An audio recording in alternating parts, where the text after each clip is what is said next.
Let me take you to a moment you know too well. You're sitting there, listening to someone ask something of you, and even before they finish speaking, you can feel it happening. That familiar sinking sensation in your stomach, the slight tightening in your chest, the quiet voice inside whispering no, while your mouth prepares to say yes. You feel the weight of their expectation, the pressure of their potential disappointment, and something inside you folds. You smile, you nod, you agree. And in that moment, you can actually feel a part of you retreating, shrinking, going silent. That feeling when you leave a conversation exhausted, not from the interaction itself, but from the performance you just gave. When you realize you've been carefully monitoring every word, every reaction, every subtle shift in energy, not to express yourself, but to manage their experience of you. You've become so attuned to reading others that you've lost the ability to read yourself.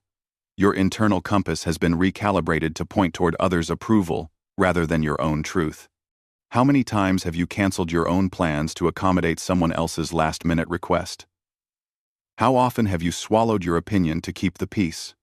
How many parts of yourself have you hidden because they might be too much or not enough for someone else's comfort? When did you become so skilled at anticipating everyone else's needs that you forgot you had needs of your own? The conditioning, how we lost ourselves. This pattern didn't appear out of nowhere. It was carefully, systematically installed in you from your earliest moments.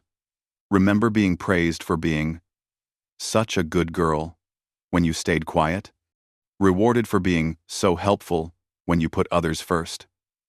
Celebrated for being easygoing when you didn't complain? Every one of those moments was a brick in the wall between you and your authentic self. Our entire social system is designed to reinforce this conditioning. We're taught that love is transactional, that we must earn it through service, through accommodation, through making ourselves useful and agreeable.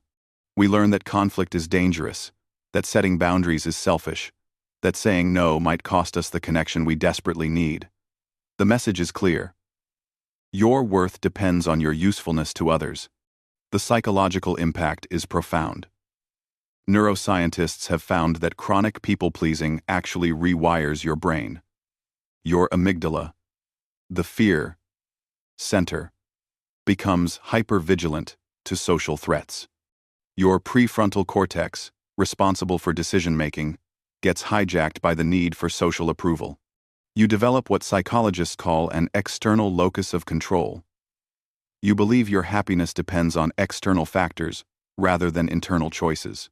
Carl Jung saw this clearly when he described the persona, the mask we wear to gain social acceptance. He warned, "The persona is that which in reality one is not, but which oneself as well as others think one is." The tragedy isn't just wearing the mask. It's forgetting you're wearing one. It's mistaking the performance for the person. The shift from external to internal. But what if everything you've been taught about being nice and agreeable is actually preventing you from being kind to yourself? What if the most generous thing you can offer the world is not your compliance, but your authenticity? The ancient Stoics understood this profound truth. Epictetus, who began his life as a slave and became one of history's greatest philosophers, discovered that true freedom has nothing to do with external circumstances and everything to do with internal sovereignty. He wrote, "It's not what happens to you, but how you react to it that matters." What if your reaction stopped being automatic accommodation and started becoming conscious choice? This shift from external validation to internal validation isn't selfish. It's essential.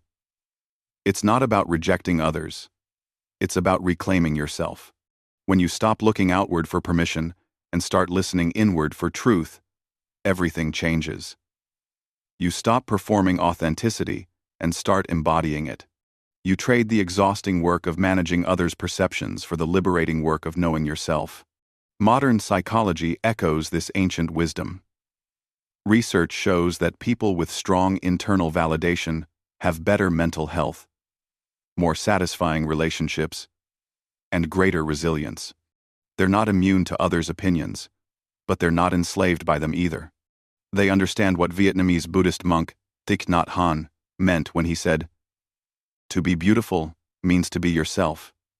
You don't need to be accepted by others. You need to accept yourself." Practical framework. Daily self-obsession. The journey from people-pleasing to self-honoring begins with radical awareness. For the next 21 days, I want you to become an anthropologist, studying your own behavior. Keep a people-pleasing journal and track these moments. The automatic yes. Notice when you agree to something before checking in with yourself. Record what you felt in your body in that moment. The silent no. Track when you stay silent instead of speaking your truth. What were you afraid would happen if you spoke? The energy drain. Note interactions that leave you exhausted. What specifically drained you? Was it the content or the performance? The resentment build. Pay attention to simmering resentment. It's always a clue that you've violated your own boundaries. But awareness alone isn't enough. You need to create space between the trigger and your automatic response. Practice the 10-second pause. When someone makes a request, instead of immediately answering, say, "Let me check my calendar," or "I need to think about that." This creates crucial breathing room to ask yourself, do I genuinely want to do this? Or am I just afraid to say no? Add a daily body truth scan. Our bodies know the truth long before our minds admit it. Each morning and evening, spend 5 minutes scanning your body. Notice where you feel tension, discomfort, or unease. Your tight shoulders might be carrying the weight of unspoken no's. Your stomach knots might be holding back truths you're afraid to speak. Emotional mastery. Befriending your inner world. People-pleasing is essentially an emotional management strategy. We avoid certain emotions, conflict, disapproval, rejection, by constantly managing others' emotional states. But emotions aren't enemies to be avoided. They're messengers to be understood. Let's reframe your relationship with uncomfortable emotions.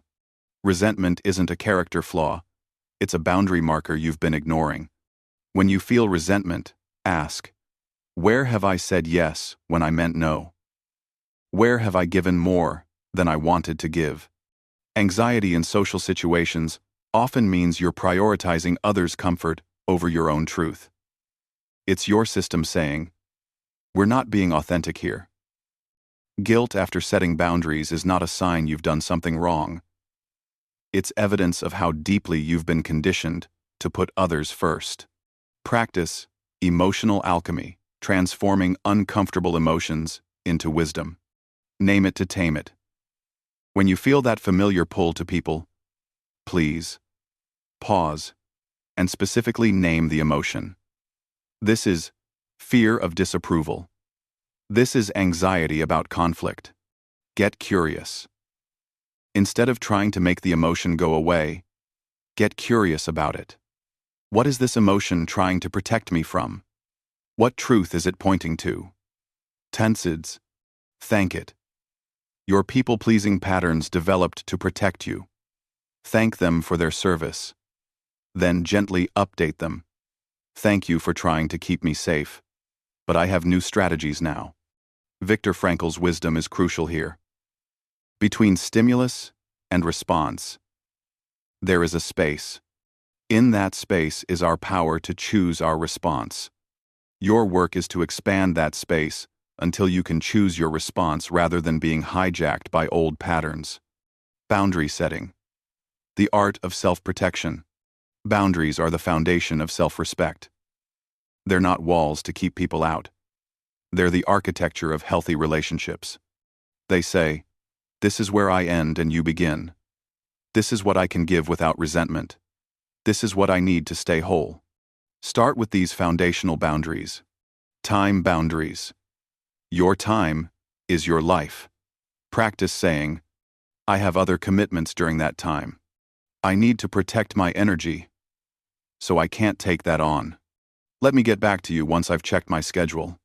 Emotional boundaries. Your emotions are yours to feel, not others to manage. Practice. I understand you're upset, but I can't solve this for you. I need to process my own feelings about this before I can discuss it. I'm not comfortable with this conversation. Values. Boundaries. Your values are non-negotiable. Learn to say, that goes against my principles. I can't participate in something that conflicts with my values. This is where I stand. Remember Audre Lorde's revolutionary wisdom. Caring for myself is not self-indulgence. It is self-preservation, and that is an act of political warfare. Every boundary you set is an act of self-preservation in a world that constantly asks you to abandon yourself. The people who truly care about you will respect your boundaries. The people who don't were only there for what you could do for them. Both responses give you valuable information, purpose, remembering, returning to your essence. Beneath all the accommodating, there's a you that got buried under layers of shoulds and supposed tos. There's a voice that got quieted, dreams that got shelved, passions that got labeled selfish or impractical. Your purpose isn't something you find out there in the world. It's something you remember from within. It's encoded in your authentic joys, your natural curiosities, the activities that make you lose track of time. It's in the version of you that emerges when no one's watching, when no one's judging, when no one needs anything from you. Try these exercises to reconnect with your essence. The Childhood Joy Inventory. Make a list of activities you loved as a child, before you learned what was practical or acceptable. When did you feel most alive? What made you forget to eat or sleep? These are clues to your essential nature. The if money were no object exercise. If financial concerns disappeared, how would you spend your time? What problems would you solve? What skills would you develop? Your answers reveal your intrinsic motivations. The eulogy exercise. Imagine your ideal eulogy. Not what others might say based on your people-pleasing, but what you wish would be said about your authentic self. What qualities would be mentioned? What contributions? This points toward your deepest values. As psychologist James Hollis says, the purpose of life is not to find our freedom, but to find our master. And that master is the soul. Your people-pleasing has been serving false masters, others' opinions, social expectations, fear of rejection. Your work now is to return to serving your soul. Integration. Living as your true self. This transformation isn't about becoming someone new. It's about returning to who you were before the world told you who to be. It's about trading the exhausting performance of niceness for the profound peace of authenticity. It's about exchanging the shallow security of others' approval for the deep satisfaction of self-respect.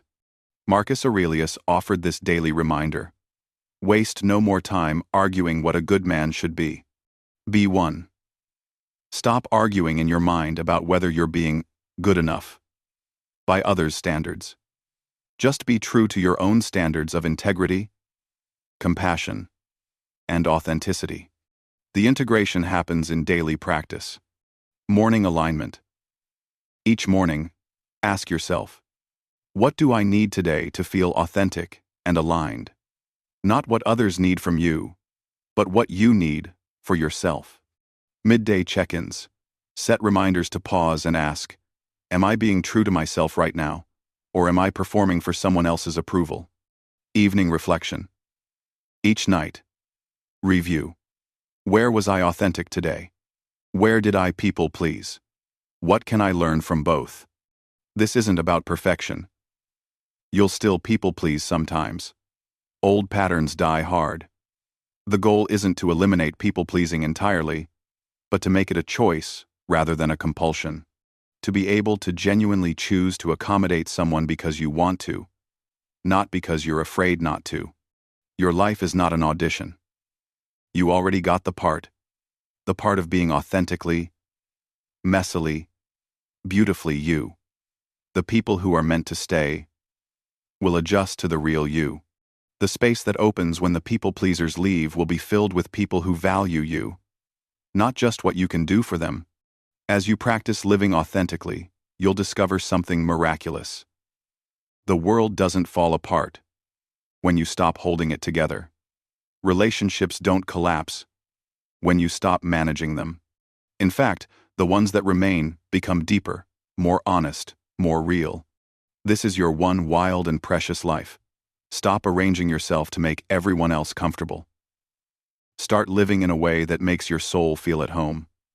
The world doesn't need more nice people. It needs more real people. More whole people. More people who have done the brave work of returning to themselves.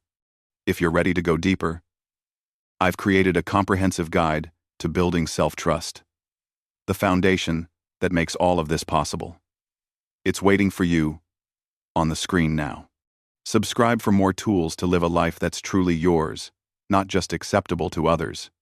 Remember, the most generous gift you can offer the world is your authentic self.